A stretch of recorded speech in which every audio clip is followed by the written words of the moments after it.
Hello everybody, welcome to the Wonky Angle, where I talk about electronic music, both new and old. And today I'm talking about the new albums from Röyksopp, Profound Mysteries 2 and 3. Okay, it's time to talk about Röyksopp again. I shouldn't need to introduce this Norwegian synth-pop duo since I just recently reviewed their comeback album Profound Mysteries this past May. And I went over my lengthy personal history and expressed my somewhat lukewarm but generally positive-leaning thoughts on that comeback, and feelings that it was more or less the exact average of everything they'd done in the past, both in terms of the sound and my own personal enjoyment. And also that album's first half was way stronger than its second half. Go check that video out if you want further details. None of my opinions on it have fundamentally shifted since then. But of course, I reviewed that album assuming that it was going to be a single standalone work. A few comments at the time clued me into the fact that they were announcing that album to only be the first volume in a trilogy.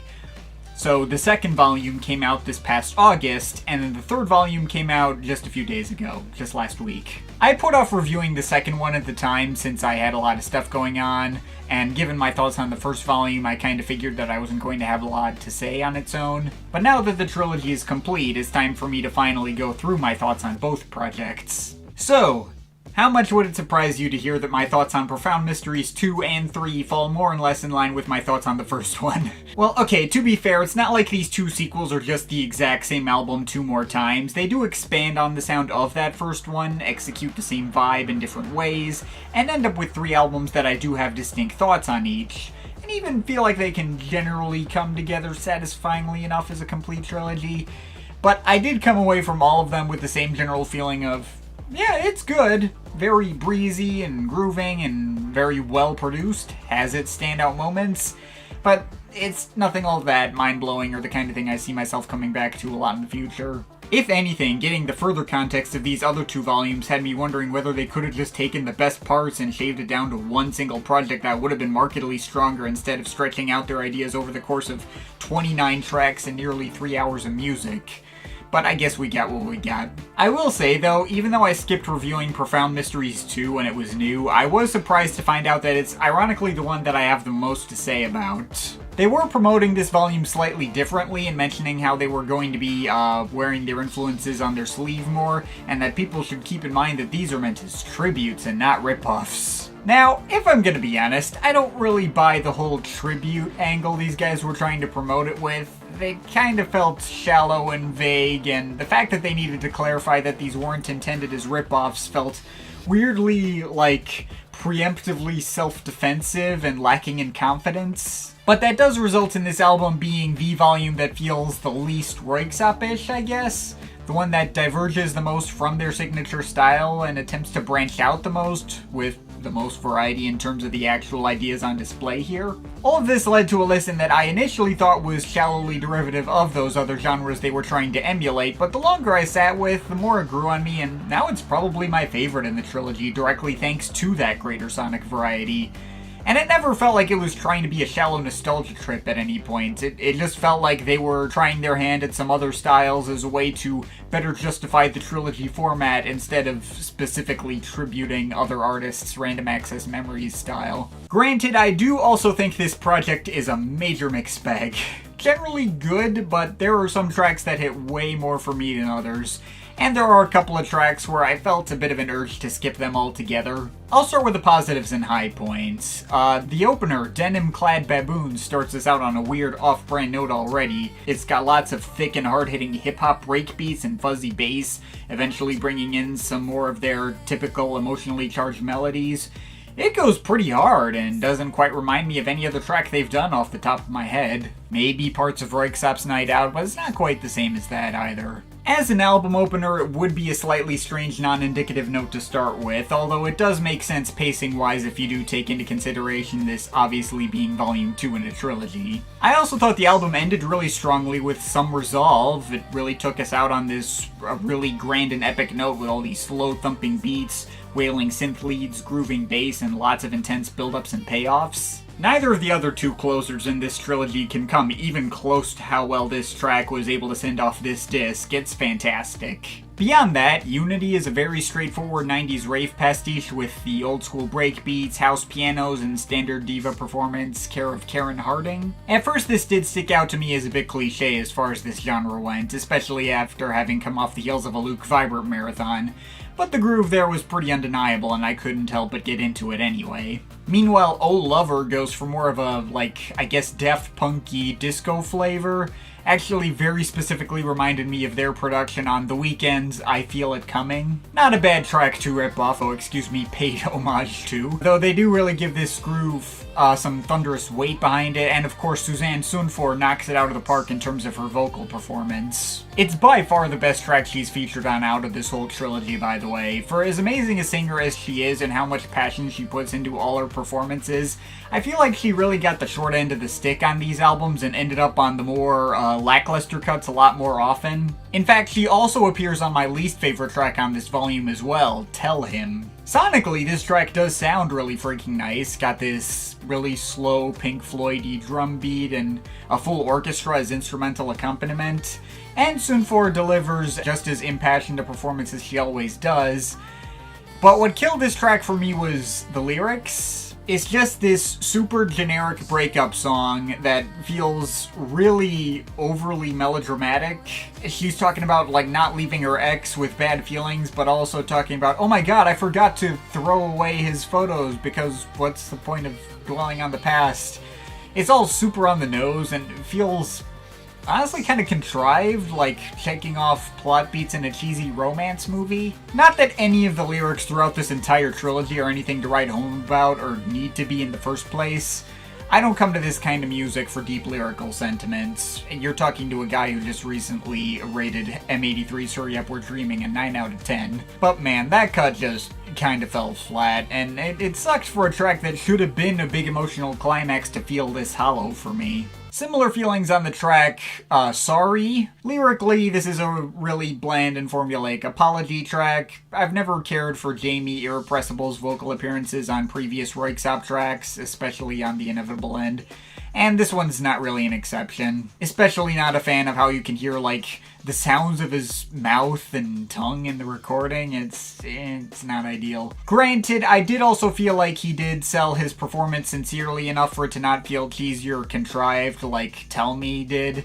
And I do think the bare bones Eric Satie-esque piano instrumental behind him is very pretty. If this track were purely an instrumental cut, it could actually be a favorite. And there is, thankfully, another straight piano instrumental on this album called Remember the Departed that can serve that purpose instead.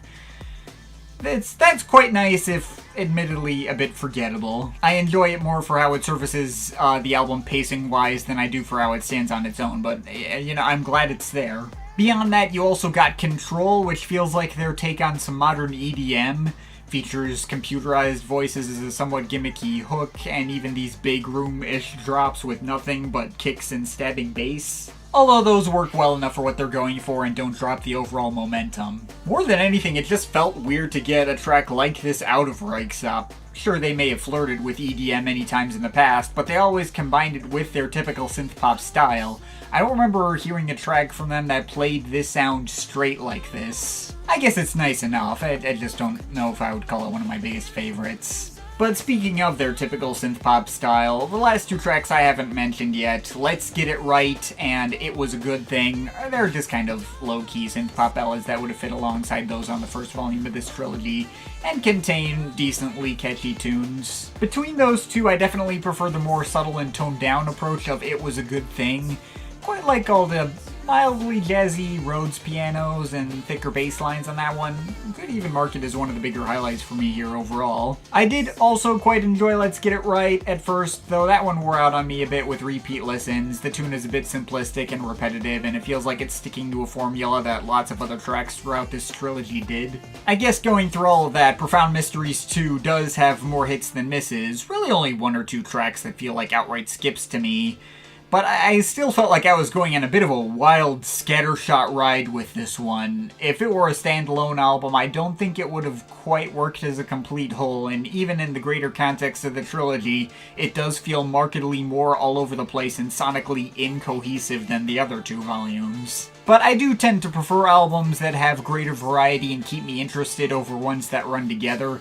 And Profound Mysteries 2, if absolutely nothing else, was definitely interesting, with enough moments I really liked, put in the right places to keep me invested enough for this to end up with me feeling like a 7.3 out of 10 on it. I'm glad it did give me more to digest and feel like there was so much going on. Which, unfortunately, was not something I feel like I can say as much about Profound Mysteries 3, my least favorite album in this trilogy. This third volume is also not bad in a vacuum, and I think the high points on this one might be some of the highest points in the entire series, but it also did a lot more to reveal the formula underpinning these guys' approach to songwriting and production. Every track here may adhere to the typical Röyksopp sound, but I feel like I'm just getting the same ideas over and over with this one. The same kinds of chord progressions and melodies that they've already done, with the same build-ups and payoffs, the same polished synth-pop production. It does feel like they were trying to make this the grandest in scale out of the trilogy to close the series with a bang, but they didn't have unique enough ideas to back themselves up, and they ended up with an album that was trying to feel epic, but mostly kind of dragged and became a little tedious. Now, obviously I do have to give credit to the moments here that did work for me.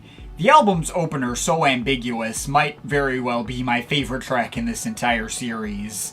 And I'm not sure what else might even rival it. It's this grand synth and orchestral piece to rival even the grandeur of Röyksopp Forever from Junior, the track that first got me into Röyksopp in the first place. Jamie Irrepressible is here too, though he's only there to basically say the title a few times, and the track is pretty much just an instrumental otherwise.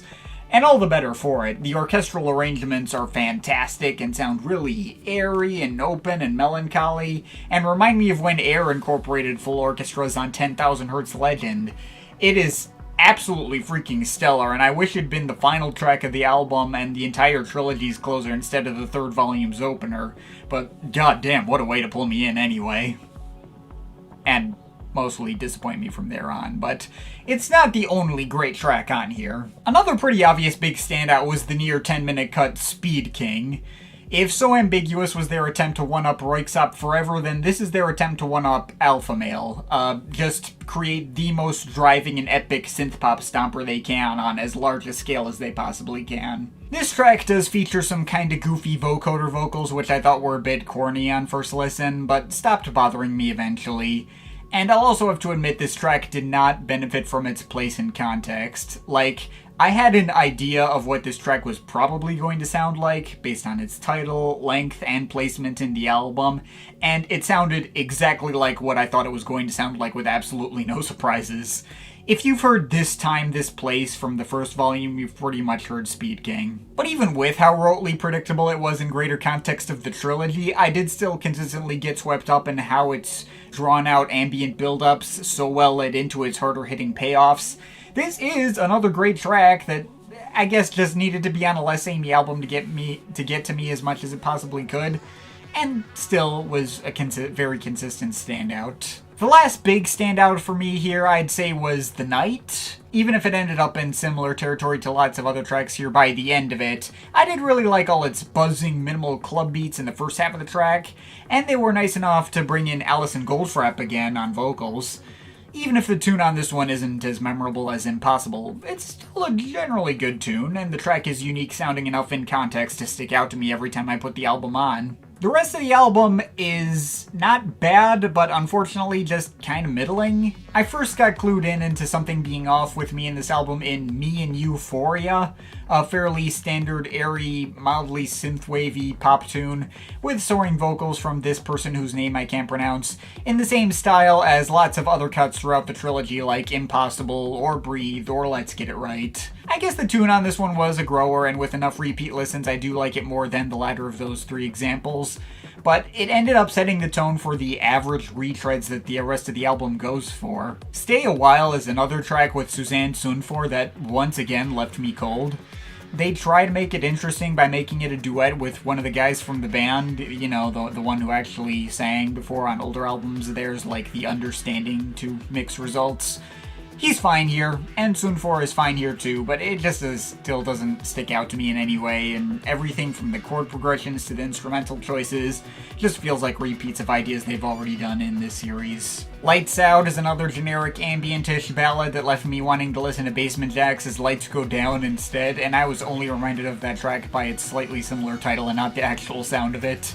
I was getting a little bored by this point. The Next Day is another average piano ballad with Jamie Irrepressible that I completely forget exists the very second it's over. Just wanted to know, that does have one of the catchier tunes, and the mix of funk guitars and light 80s R&B drum machines and the instrumental remind me of like Marvin Gaye's Sexual Healing. This one was another slight grower, but it still struck me as pretty generic in the bigger scheme of things, and the funky edge to this one is done way better on Oh Lover from the second volume. Feel It attempts to crank up the epicness one last time with thicker cascading synth arpeggios and some house diva vocals from Marissa Rose over the course of an over 8-minute arrangement. While this track is solid, it doesn't feel like it dragged on too long, and it could mark as a highlight, but it's only a highlight in terms of this volume and isn't nearly memorable enough to be a highlight of the whole trilogy. And unfortunately, I think they really flubbed the ending of this series with the final track, Like an Old Dog. This track's not a bad idea in concept, bringing back the orchestras and including lyrics, musing about the inevitability of death, but my god, did they have to deliver the sentiment in the corniest and most awkward way possible. You're gonna drop dead. Like an old dog, like an old dog, like an old dog, like an old dog, like an old dog, like an old dog, like an old dog. Putting the sheer unpleasant bluntness of the core metaphor aside, why the fuck was it delivered like that? It sounds like a joke, but it couldn't possibly be a joke from how warm the instrumental is and how understated the vocals are. Everything around it is played dead seriously. It thinks it's doing something meaningful here, but just because of that hook, it instead comes off completely ridiculous. And not even ridiculous enough to, like, make me laugh, just enough to ruin the track and prevent me from taking it seriously. Yeah, talk about tripping over your shoelaces at the finish line. This might just be the single worst track in the whole trilogy. Unless you count Press R, that was a complete waste of time, but whatever. So there we go, that's everything on Profound Mysteries 3. As much as I've ragged on this album, I don't think it's terrible or anything. Röyksopp always do have that baseline level of production quality that everything is able to live up to, and it's always at least pleasant while it's on, even Like an Old Dog. And the standouts are something special and make it still worth hearing, but this volume more than any other in the series left me feeling like this trilogy didn't need to be a trilogy. If I'm being generous, this series could be half its length. Like an hour and a half of really good to great material. If I'm being picky, you could pretty easily fit the best moments here into one single great album. If Profound Mysteries 3 were the only album they'd released for this comeback, I probably would have gotten behind it and maybe even been more enthusiastic, since we wouldn't have had two other albums to wear its ideas out and make them lose their luster. It still probably would have been a bit overlong and samey, but it could have worked. In the fuller context of the trilogy, though, this is the point where it feels like they kinda ran out of ideas and just tried to do the same ones again and make them bigger. And when listening to all three, man, did their limitations get to wear out on you, which leads to me feeling like a 6.5 out of 10 on it on its own. I feel like the main reason this is a trilogy isn't because the ideas behind it called for it to be one, but rather because it acted as their comeback after allegedly retiring with an album called The Inevitable End, and they felt like they needed to go out of their way to justify their return to the limelight. But still, that doesn't mean this trilogy isn't worth hearing, even in its full entirety. Like I said, there's a lot of really good to great material throughout this series. I'm sure the longtime fans won't have any problems with the manner in which it was released. And I might even keep around an album of just my favorite parts of the series. But for better and worse, my feelings on that first volume as a standalone work apply to the entire series as a whole, in that it perfectly outlines all of this outfit's greatest strengths, as well as their greatest weaknesses and limitations as artists. So however much you have enjoyed Röyksopp in the past will dictate how this ends up working for you. For me, they have always been a band I liked, but never quite loved, and yet still cared about more than I may have admitted to let on initially, which also kind of sums up my thoughts on this trilogy as well. So, there you go. I will leave it at that. But of course, this is just my opinion. You can feel free to disagree with it, but I'd like to hear your thoughts, so leave the comments in the comment thing down there. Shout out to my Patreon supporters. They're awesome people. You want to add yourself to that list. Link to my Patreon is in the description. But yeah, that's pretty much it. That's all for today. See you next time.